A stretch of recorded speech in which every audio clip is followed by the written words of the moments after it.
월요일마다 여러분들 기다리시는 시간입니다. 사건 파일입니다. 이승우 변호사 나오셨습니다. 네, 안녕하십니까. 그리고 오늘부터 이제 이승우 변호사와 호흡을 맞출 새 사건 파일의 프로파일러입니다. 류여혜 교수 나오셨습니다. 네, 안녕하세요. 잘 부탁드리겠습니다. 그래요. 오늘 우리 청년 최고위원 후보 박준호 후보, 김정식 후보 두 분과 잠깐씩 만나는 바람에 좀 시간을 좀 많이 썼어요. 좀 빨리빨리 진행하겠습니다. 네. 류 교수님. 네. 이재명이가 이제 9월에 선거법 재판 결심 10월에 선고가 나올 거라고들 합니다. 네. 몇 년 또는 어떤 형량이 나올 것 같습니까? 지금 많은 사람들이 80만 원에서부터요 300만 원까지를 예상을 하고요. 또 어떤 법조인들은 집행유예가 나올 거다까지 이야기를 하는데요. 네. 사실은 저는 볼 때 300만 원 정도는 나와야 되지 않을까라고 봅니다. 그런데 이렇게 보지만은 1심, 2심에서 300만 원 정도가 나왔지만 대법원에서 파기환송이 돼서 무죄 취지로 간 적이 있기 때문에 그렇죠. 예. 저는 아주 불안합니다. 근데 일단 300만 원, 벌금 300만 원 정도는 나올 사건이다. 네, 저는 그렇게 보고 있습니다. 만약에 그게 확정되면 이제 의원직 박탈 벌금 선관위 지원금 434억. 그거 토해내고 이렇게 네. 되는 거죠. 네. 그리고 피선거권 박탈당하고. 네. 그래요. 예, 어떻게 예상하세요, 이승우 변호사? 네, 저는 500 봅니다. 500? 네, 500 봅니다. 왜냐면 200 더 쓰셨네? 네, 왜 그러냐면 그 당선 목적 허위사실 공표 관련해서 대법원 양형 기준을 보면 기본형이 있고 가중형이 있고 감경형이 있거든요. 네, 지금 이제 말씀하신 게 이제 감경형의 기준에 이제 부합하는 것을 이제 류 교수님께서 말씀을 해주신 것 같고요. 근데 이제 가중 사유로 이제 등장하는 게 보면 이제 후보자 평가에 있어서 매우 중요한 사항에 해당되느냐, 그다음에 선거일에 임박했나 이 문제하고 후보자가 직접 한 범행이냐, 그리고 이제 범행 후에 증거의 은폐를 했느냐, 그리고 형사처벌 전력이 있는가, 이게 일반적 양형 사유로 고려하는데. 제가 봤을 때는 가중 영역에 들어갈 것으로 보여요. 감경 영역은 별로 없거든요. 반성도 안 하고 전과도 있잖아요, 그죠? 그리고 이제 해당되는 사안 관련해서 처벌은 안 됐지만 유사 사건 전력이 있어서 대법원까지 올라갔다가 간신히 천신만고 내려서 무죄 판결 받았던 그런 내용들을 고려해 본다고 한다면 가중 영역이 이제 징역으로 가면 8개월에서 2년. 벌금으로 하면 500만 원에서 1000만 원이거든요. 근데 1000만 원까지 하기에는 조금 부담스럽고. 네, 그래서 근데 재판이 아직 많이 남아 있어요. 네네네. 이것만 있는 게 아니고요. 지금 그렇죠. 여러 건이 남아 있는데 지금 이 재판 같은 경우도 증인이 50명이었어요. 네네. 방금 말씀하신 것처럼 어떻게 보면 선거법이었는데, 네네. 근데 이거 기간만 해도 법정 기간을 3배를 벌써 넘어섰고요. 그렇죠. 또 나아가서 이 안에 단식 투쟁도 했어요. 맞아요. 근데 그 사이에 재판장도 사직을 했어요. 네네네. 그러니까 가중을 할 수 있는 요인을 정말 붙이자면은 사실 법정 구속까지 가야 될 사안이에요. 선거법으로 법정 구속하는 경우는 근데 거의 없죠. 네네네. 그렇게까지 하는 경우는 이제 많지가 않고요. 이 사안 관련돼서 제 생각에는 벌금형 정도가 법원이 선고할 수 있는 아마 제 생각에 그런 이제 마지노선 성격을 가질 것으로 보이고, 다만 이제 판결문에 이게 양형 기준상의 가중 영역에 해당된다. 이런 표현이 쓰면 이제 항소심에서 이제 올려 쳐질 수도 있는 양형 부당으로 검사가 항소할 수 있는 길을 열어줄 수 있는 가능성이 생길 수 알겠습니다. 있다. 이런 자, 생각은 듭니다. 이게 이제 선거법 재판이고요. 네. 위증교사도 올해 안으로 이제 1심이 될 거라고들 하는데, 위증교사는 두 분은 그 형량 유무죄를 어떻게 전망하십니까? 이승우 변호사 이번. 유죄밖에 나올 게 없을 것 같다 생각이 들어서요. 무죄는 가능성이 하나도 없다. 이걸 무죄로 어떻게 판결문을 써야 될지 구성이 안 되거든요. 그러니까 판사도 이렇게 구성각을 보고서는 유무죄 판결문을 쓰는 건데 무죄각이 안 나와요. 너무 증거 능력 있는 증거들 가지고 지금 처리가 되고 있고, 네. 이제 증인 신청을 4월 29일 날 5명을 했거든요. 사실 녹취록 나왔는데 증인 신청한다는 얘기는 별로 특별한 증거가 없다. 물타기 해야겠다 이런 생각할 때 증인 이렇게 신청하고 재판부가 채택 여부 고민한다 이런 얘기 나오는 이제 형태까지 갔고, 그 관련된 문제들이 이제 계속 연속으로 쭉 이어지고 있는 상태입니다. 네, 그러니까 지금요. 네. 이상한 방법을 쓰는 거예요. 이제 방금 말씀처럼 도저히 이거는 무죄가 나올 수가 없거든요. 그러니까 이제 윤석열 대통령 탄핵이라든지 갑자기 탄핵 물타기 이런 걸 시작하는 이유가 아무리 봐도 우리가 이거 무죄가 나올 수가 없거든요. 네네네. 그러니까 온갖 사실 근데 이런 표현 쓰면 되는지 모르겠지만 방송 중에 이렇게 꼼수 많이 쓰는 재판 전 처음 봤어요. 대법원 법관이 바뀌고 정말 입원을 했다가 거기다가 계속 증인을 부르는데 말씀처럼 증인을 불러가면서 이렇게 재판하는 거 보니까요. 네네. 전 사실은 희한한 꼼수를 또 쓰려고 준비하고 있지 않을까라고 어떤 생각이 꼼수요? 들어요. 나올 건 다 나왔어요. 그렇죠? 지금 이제 날짜를 조금 이제 보충해서 말씀드리면 5월 27일 날 원래 증인 신문을 다 하기로 됐었던 것 같아요. 네. 그런데 일부만 나오고 일부는 불출석했습니다. 그러니까 증인 신문 기일을 6월 10일 날로 또 잡았어요. 근데 또 일부가 안 나온 거죠. 네. 그리고 나서 이제 7월 8일이 그거 저 살라미 전술 배웠구나. 뭐 기본 패턴 김정은이가 잘하는 거거든. 그쵸. 살라미. 예, 기본 패턴으로 이재명 대표가 주로 쓰는 수법인데 네. 이제 7월 8일 날로 하니까 재판부가 7월 8일 증인 신문기일 지정하면서 7월 22일 지정도 같이 동시에 해버렸어요. 그날 안 나오도 이날 결심한다. 뭐 이런 취지인 것 같습니다. 근데 그 변호사님이 잘 아시겠지만 여기 하나 전술이 더 있습니다. 어떤? 이런 거 가르쳐 주면 안 되는데 음, 변호사 교체예요. 변호사 교체. 예, 변호사 교체해야 되니까 재판부에 막 이렇게 흡수를 하면서 변호사 교체라는 카드도 쓰잖아요. 그렇죠. 정말. 사임계 제출하고 어. 변호사 없는 상태에서 그럼요. 재판하면 안 된다라고 하는 전술을 그러면 이제 저번에도 새 한번 변호사가 썼잖아요. 예. 사건을 그래도 제가 정확하게 알아야 되니까 시간이 더 필요합니다. 뭐 이제 이런 기록, 식으로 기록을 그런 봐야 그런 됩니다. 형태로. 네네. 자, 그런데 이제 두 분 다 이 위증교사는 무죄 가능성은 하나도 없다는 거니까 무조건 이건 유죄다. 그러면 형량은 어떻게 전망하세요?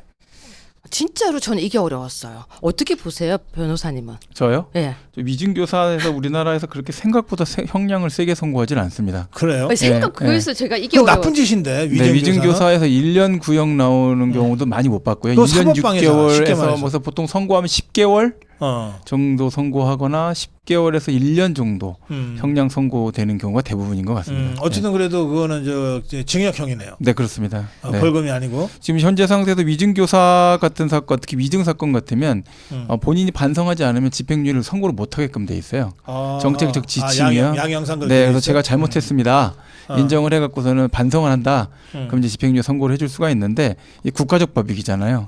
그리고 위증을 한다라는 건 재판부를 기망하는 건데 법원이 이거를 반성도 하지 않는데 유죄 선고하면서 집행유예를 붙인다. 이건 사실은 이제 어떤 양형상의 설득력이 전혀 없는 문제가 되니까 실형 선고하고 법정 구속은 안 하는 형태 아마 이걸 취할 가능성이 있지 않을까. 사실은 위증교사가 제가 생각할 때는 진짜 3년 이상의 형이 돼야 된다고 생각했었거든요. 그래요? 근데 이게 사례를 보니까 왜 이렇게 형이 작냐면요. 시킨다고 하냐? 위증을.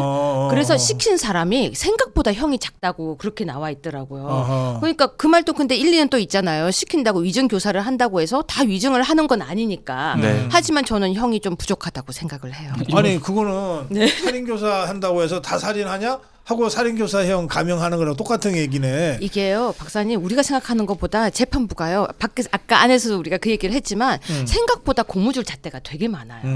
근데 이상하게요, 이재명이라는 사람은 그만의 이재명 정이라는 게 따로 있는 것 같아요. 좀 이상하게 우리가 생각하고 공부했던 것과 이재명에 관해서는 너무 다르고 재판도 이렇게 길게 가는 거 사실은 보기 드문 모습이거든요. 알겠어요. 예. 자, 김만배와 돈거래를 했다는 의혹을 받고 검찰로부터 수사를 받고 있던 언론사 전 간부죠. 네. 가 이제 그 시신으로 발견됐어요. 뭐 사건은 그렇고, 그 사건 내용은 제가 아까 논평을 해드렸으니까. 네, 네. 그걸 가지고 이제 윤상현이 6번째 죽음이다 하면서 이재명 주위 사람들의 의문사 전반에 대한 특검을 하자 이렇게 주장을 했어요. 이재명 대표 데스노트가 있는 것 같아요. 제가 볼 때는요. 이름을 쓰면은 사람이 죽는 것 같습니다. 그 만화 있지 않습니까? 데스노트라는 만화. 그래요. 예. 그런 것 같고요. 이 내용 보면 이제 돈을 빌렸다 이런 표현을 쓰는데 1억 빌렸다고 해서 이런 표현까지 쓸 수 있는지 저는 잘 모르겠어요. 이 돌아가신 한국일보 간부 A 씨가 김만배 씨한테 이 은혜 평생 잊지 않겠습니다. 두고두고 갚겠습니다. 1억을 빌려줬다고 박사님 같으면 이렇게 말씀하시겠어요? 교수님 어떠세요? 근데 네. 방금 말씀도 좀 공감이 가지만 저는 이걸 보면서 그 생각이 들었었어요. 이 A 씨가 양심이 되게 찔리지 않았을까. 사실은 그 대장동 사건 하면은 뭐 돈 액수가 너무너무 크잖아요. 근데 1억이 작다는 얘기가 아니라 거기에 비하면 그렇게 큰 돈이 아니에요. 방금 말씀하신 것처럼. 네네네. 그런데 이 1억이라는 돈에 이분은 오히려 양심이 아팠던 게 아닐까. 다른 사람들은 다 얼굴 다 들고 뻔뻔하게 아니라고 그러고 더 많이 받은 사람들은 정말 큰 소리 치고 있는데 네. 오히려 이분은 자기 양심이 아프지 않았을까. 저는 그 생각이 들더라고요. 참고로 전 이분 전혀 모르는데. 그 한겨레 신문에 있는 현직국 그 신문 총괄 하셨던 석진환 씨라는 분, 이분도 9억 원을 김만배 씨한테 빌려서 한겨레 신문 자체에서 자정한다 뭐 한다 하면서 이제 해고하고 뭐 이런 절차들이 있었잖아요. 아, 그 사람은 9억이에요? 네, 빌렸다고요. 갚았다고 합니다. 근데 저는 빌리고 갚은 다음에 두고두고 갚겠습니다. 감사합니다. 이렇게까지 하시는 거를 저는 이제 보면서 어떤 생각이 들었냐면 공식적으로 주고받고 빌렸다라고 하는 돈이 그 금액이고 비공식적으로 왔다 갔다 하는 돈들이 얼마나 더 있었을까라는 궁금증이 좀 생기더라고요. 이렇게까지 서로 돈이 왔다 갔다 하는데 과연 비공식적인 돈 거래가 없었을까라는 생각도 많이 좀 들었고요. 하여튼 사안 자체에 대한 그런 특수성이 있고 결국 그렇게 된다고 한다면 언론들을 한 10억 정도, 뭐 한 2, 30억 정도 되는 돈 갖고 마음껏 주물렀다. 이런 얘기들로 좀 들립니다. 근데 이게 그 윤상현의 주장대로 특검으로 갈 수 있을까요? 근데 원래 특별법, 특검 이런 거 너무 주장하면 사실은 안 돼요. 지금 특검을 만약에 이걸 간다고 하면요. 이 얘기를 꺼내는 순간 저쪽에서는 또 더 이상한 얘기를 꺼낼 수가 있고요.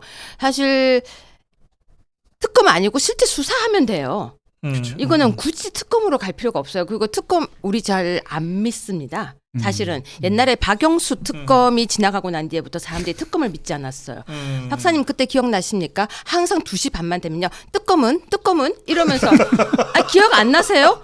저는 정말 기억 2시 반이 딱 되면요. 종편에 전 뻐꾸기식인 줄 알았어요. 네. 뜨검은 하고 누가 나와서 브리핑을 하면은 뭐 그 사람이 잘생겼다 멋있다 이러면서 했는데요. 맞아요. 전 그때 그 기억 때문에 특검을 믿지 않습니다. 그래서 이건 특검보다 우리나라 오히려 경찰과 검찰에서 제대로 수사하면 되고요. 그 특검 없어도 돼요, 박사님. 왜냐면은 경찰, 검찰 수사 제대로 하면 되고 특검으로 미루는 게 사실은 더 나쁘다고 저는 생각을 합니다. 네. 저도 완전 동의합니다.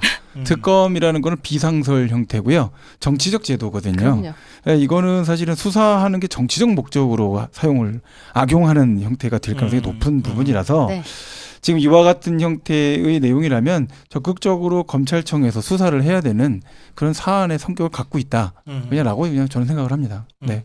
근데 이제 이 경우에 그 이렇게 여러 사람 6번째 죽음이라고 하니까 근데 이게 다 사안들이 다 다르잖아요. 네네. 네, 물론 이제 대장동과 관련된 그 도계공 사람들이 2명이지만 뭐 또 그렇지 않은 사람도 있고 막 이렇잖아요. 네네. 이거를 이제 개별 사건으로 그 개별 경찰이나 검찰이 개별적으로 수사하는 거는 상관없는데 이거를 하나로 뭔가 엮어서 이게 뭐냐면 한 가운데 이재명이가 있으니까 네. 그런 식으로 이렇게 수사하는 거는 가능한가요? 뭐 경찰이든 뭐든. 근데 이제 보통 먼저 특검이라는 거는 아무래도 이제 법적으로 어떤 기간을 정해놓고 결과물을 내야 되는 그런 형태의 수사가 되다 보니까요. 그리고 이렇게 조직이 이제 특수 조직이 일시적으로 모이게 되는 그런 형태가 되니까 사실은 이런 장기적으로 수사를 해갖고 여러 가지 어떤 연결고리를 연결하는 사안이라고 한다면 일반적인 수사권을 갖고 있는 수사 부서에서 장기적인 계획을 갖고 수사하는 게 맞는 특검이 거죠. 아니라도 상관없는데 일테면 경찰이 이재명 관련 의문사 사건 특수 뭐 수사본부니 이런 식으로 이렇게 운영할 수는 있는 거예요? 사건 자체의 사망 사고가 이게 실제로 자살이 아니다. 라고 결론이 지어져야 사실은 살인 미제 사건으로 들어갈 수가 있으니까요. 그 네. 부분에 대한 규명부터 이루어져야지 되지 않을까 생각이 듭니다. 근데 사실은 요 대장동이라는 사건지가 있었기 때문에 다 같이 합쳐가지고 사건을 모으려면 의제의 문제지 저는 법적으로 안 되지는 않을 거라고 그냥 생각합니다. 하면 되는 거죠. 그렇죠. 의제의 네. 문제죠. 왜냐하면은 대장동이라는 사건지가 있었고 사건 발생지가 처음에 있는 데가 대장동이었기 때문에 그러니까 뭐 동네라기보다는 그렇기 때문에 수사 의지만 있다면 그 정도야 충분히 특검 아니고도 만들 수 있는 거고요. 우리나라 경찰도 그렇고 검찰도 그렇고 그 정도 수준과 의지는 충분하다고 저는 생각합니다. 그렇죠. 지금도 뭐 이렇게 검찰이 사건 배당했다가 그럼요. 형사 일부 사건을 입으로 보내고 막 이렇게 뭐 이렇게 묻기도 하고 막 이러잖아요. 그러니까 그런 건 수사권 재량 범위 내에서 얼마든 할 수 있는 거 아니에요. 그러니까 지금 이제 제가 뭐 좀 약간 보수적으로 말씀드리는 거긴 한데 사안 관련돼서 어떤 사망의 공통분모가 좀 등장을 해야 사실은 그 점을 이제 지금 상태에서는 이재명이라는 사람과 관련된 사람들이 여러 명이 죽었다. 김만배와 관련된 사람도 이재명과 관련성이 있는 사람이다라는 정도 내용인데 지금 이 내용과 관련돼서 사망 경위와 관련된 뭔가 구체적인 연결고리를 만들고 공통 분모가 등장을 해야 그와 같은 수사본부나 수사팀이 구성이 돼서 장기적으로 이 사건 전체를 연결해서 수사할 수 있지 않을까. 그냥 지금 상태로도 충분히 그 이재명이 한가운데 있는 그 연관성이 있는 거라고 볼 수는 없어요? 그렇게 단정 짓기에는 아직은 저는 조금 너무 빠르지 않은가라는 생각은 듭니다. 저도 심증은 있는데 심증만 가지고 사실은 수사부서를 만들 수는 없어서 주관적 혐의 단계까지는 올라갈 수가 있어야 된다 생각은 하거든요. 네. 그래요. 알겠습니다. 자, FIU 한국금융정보원인가요? 네. 문다혜 김정수 그리고 그 중간에 꼭 뭐 청와대 경호원 이런 식으로 낀 이상한 거래를 검찰이 통보했다는 건데 FIU가 검찰에 통보했다는 게 무슨 뜻이에요? 그러니까 보통 1,000만 원이죠. 1,000만 원 이상을 인출하거나 입금하거나 하면은 은행에서 이렇게 자동으로 서로 보고하도록 되어 있더라고요. 그런데 이걸 금융정보분석원에서 이제 이 돈이 오간 거 2020년에 대한 걸 이상 징후를 보고를 했어요. 근데 재밌는 건요, 박사님. 여기를 보고를 했다. 너 왜 이렇게 했니? 라고 물으니까요. 왜 이렇게 했니 하면 왜 이렇게 했어요? 라고 대답하는 게 맞잖아요. 근데 왜 이렇게 했니? 그러니까 뭐라고 하냐면요. 왜 이걸 수사합니까? 이러는 거예요. 아니 질문에 답을 해야 돼요. 근데 예를 들어서 제가 박사님한테 박사님 식사하셨습니까? 그러는데 너 내가 지금 밥 먹고 살쪘다고 지금 나 욕하는 거야. 거의 이 분위기예요. 말도 안 되는 대답을 계속하는 거예요. 박사님 저번에도 제가 말씀드렸지만 이상한 대답을 하거나 갑자기 화를 내면요. 이상한 거예요. 근데 여기 지금 해명은 안 하고 왜 자꾸 이런 거 수사해? 왜 억지로 수사해? 이상하죠? 이상하죠. 네, 완전 이상한 부분이죠. 예, 검찰에 통보하면 그건 어떻게 되는 겁니까? 이제 수사를 해야 되는 거죠. 회사 수사를 해달라고 통보를 하는 거니까 그러니까 자금 세탁 등이나 불법 거래로 추측되는 이상 징후 거래다라고 통보를 한 거니까요. 혐의점이 있는지 살펴보고 해당되는 사안 관련돼서 범죄의 혐의가 있다. 판단되면 수사를 하는 건데 보통은 이제 금융정보 분석으로 이렇게 통보를 하고 수사기관에서 해당되는 내용에서 소명을 해라라고 하면요. 보통은 열심히 소명을 합니다. 네, 열심히 소명을 합니다. 왜냐하면 수사를 안 수사 안 받고 싶으니까요. 소명자로 제출하고 정리를 합니다. 근데 말씀하신 것처럼 저렇게 난동을 부린다라고 하는 것은 근본적으로 그 관련해서 열리면 더 피곤하다. 그러니까 정치적으로 지금 분쟁화 시켜서 더 수사하지 못하게끔 만들어 보겠다. 아니 근데 이것들이 그냥 뭐 그러니까 문다혜가 딸이고 김정숙이 이거 엄마 아니에요? 그렇습니다. 남 아니죠? 네. 그럼 돈 주고 싶으면 직원들이 그냥 주면 되지. 왜 중간에 뭐 청와대 직원을 끼고 막 왜 그래요? 박사님 그런 거는 질문하시면 안 돼요. 왜요? 그거는요 다 알아요. 내가 질문한 거 다 알아요? 예, 다들 우리 시청자분들 지금 댓글 다 쓰고 계실 거예요.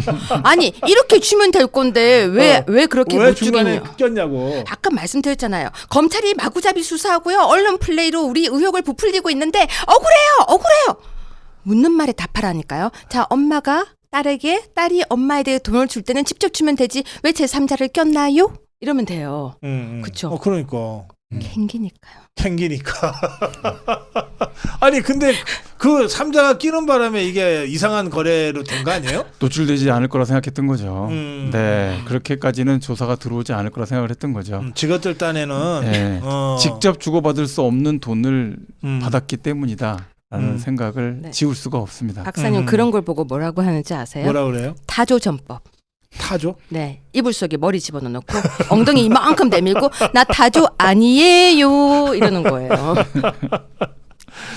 자, 이게 지금 이상거래로 검찰 통보를 했고 이게 이제 수사 들어가면 이게 5천만 원이 만약에 이상한 거래로 된다 그러면 이거는 어느 정도 그 처벌이 되는 범죄가 되는 겁니까? 범죄의 성격에 따라서 좀 다 다르죠. 해당되는 금액 자체가 만약에 대가성이 있는 그런 뇌물과 관련된 금액이다라고 하게 되면 이 금액은 굉장히 큰 의미의 형사처벌을 불러일으킬 수밖에 없는 그런 금액이 되는 거죠.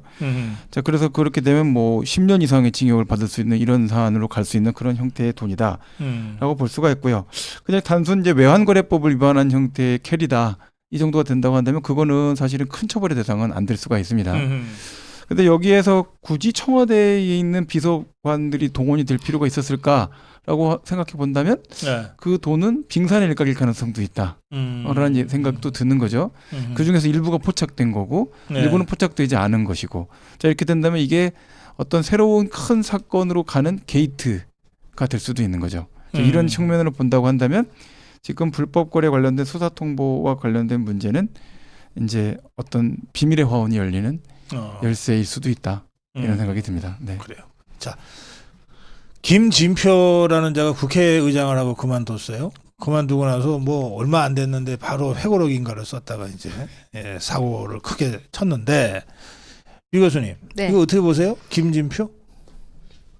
출판물에 의한 명예훼손이 될 수 있는 사안이죠.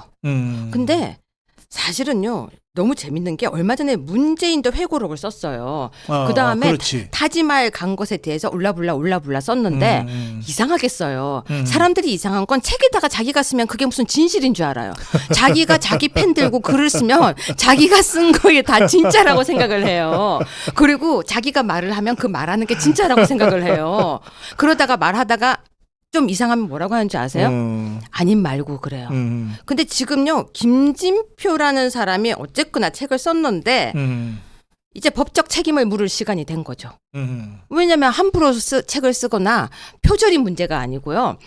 가짜 내용, 잘못된 내용을 쓰면은 우리는 이제 명예훼손, 허위사실 유포, 근데 출판물에 의한 명예훼손으로 처벌 당연히 받거든요. 시작인 거죠, 이제. 그래요. 어떻게 보세요? 법적인 얘기를 이제 교수님이 다 해주셨으니까 저는 이 회고록을 제발 좀 임기 끝나고 나서 한 10년이 지나기 전까지 좀 못 쓰게 했으면 좋겠어요. 아, 법적으로? 네, 좀 너무 피곤합니다, 사실.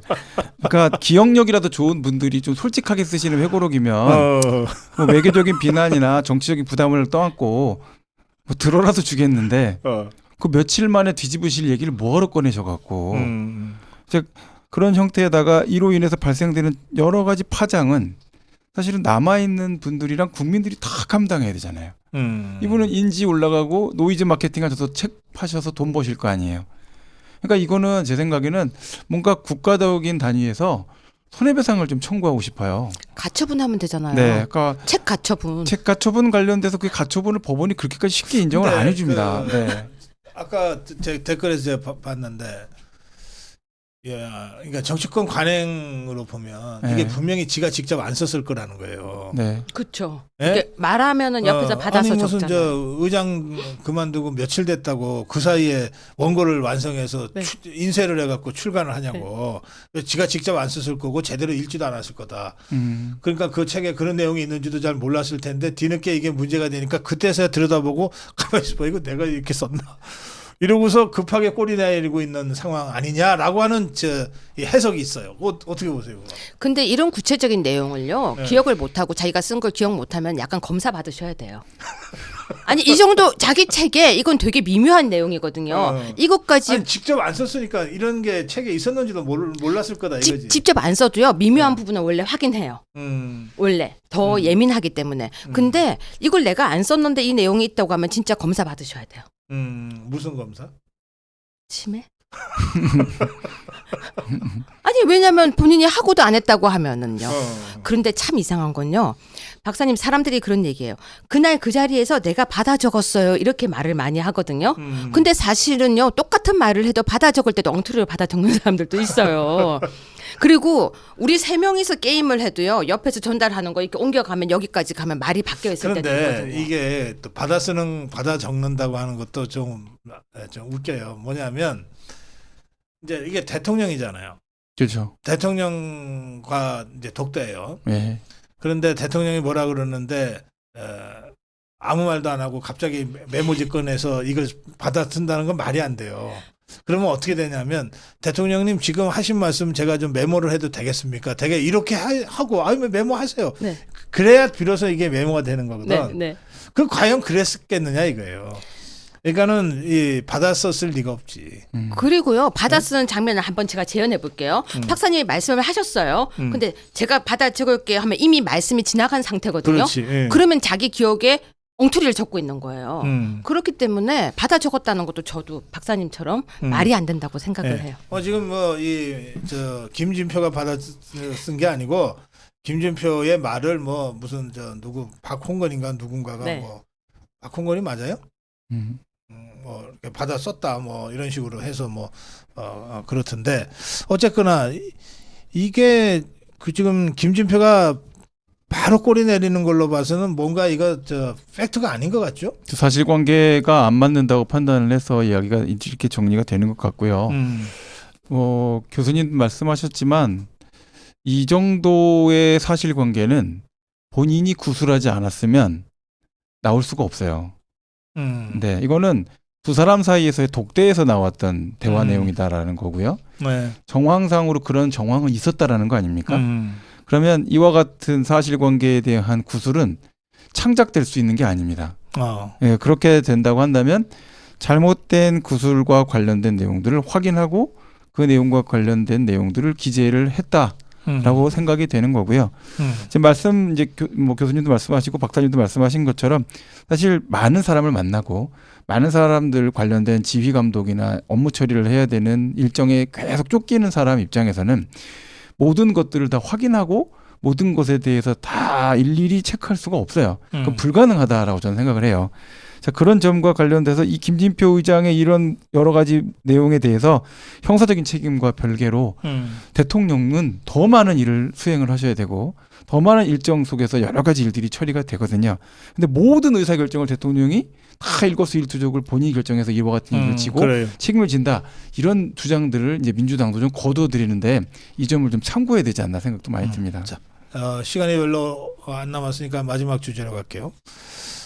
그 탄핵 있잖아요. 네. 대통령 탄핵을 향해서 이 종북 주사파들이 일제히 결집하는 양상을 보이고 있어요. 두 분은 어떻게 느끼시는지 모르겠는데요. 류 교수님.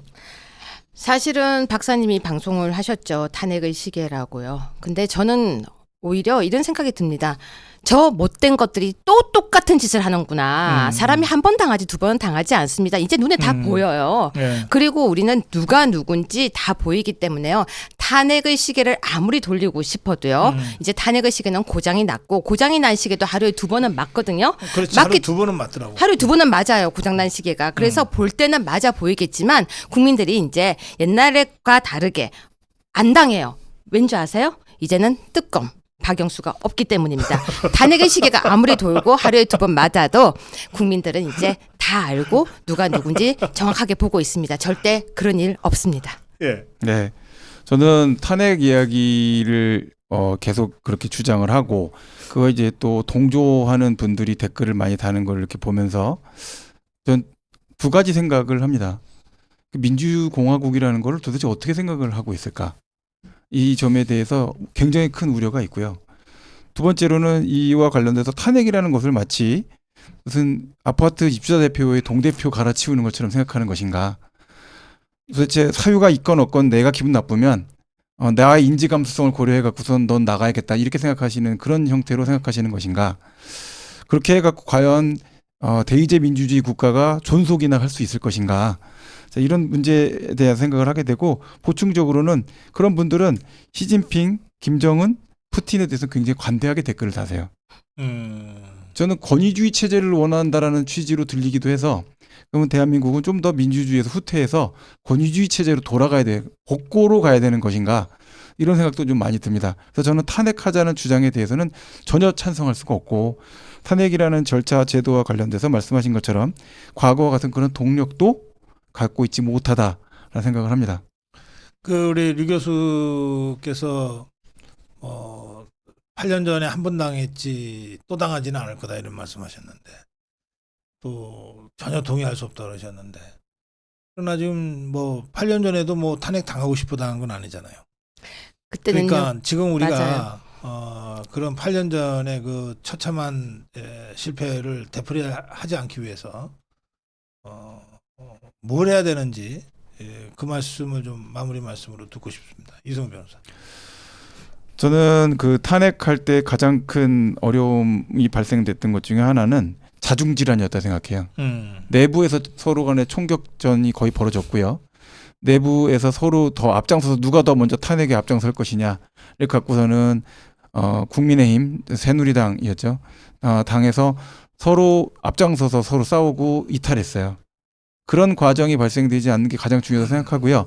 그와 관련돼서 그때 가장 큰 역할을 했던 분이 두 분이라 생각해요. 김무성 대표, 그다음에 유승민 전 의원. 이제 그런 형태로 분열의 양상을 보이지 않는다면 과거처럼 그렇게 쉽게 붕괴되는 일은 저는 없을 거라 생각합니다. 우리가 분열하지만 않으면 된다. 네, 저는 그렇게 생각합니다. 네, 저는 가짜 뉴스에 속지만 않으면 된다고 생각합니다. 가짜 뉴스에 속지 않는 방법 가르쳐 드리겠습니다. 고성국 TV를 보시면 됩니다. 날렵하시군요. 네, 생각이 날렵하십니다.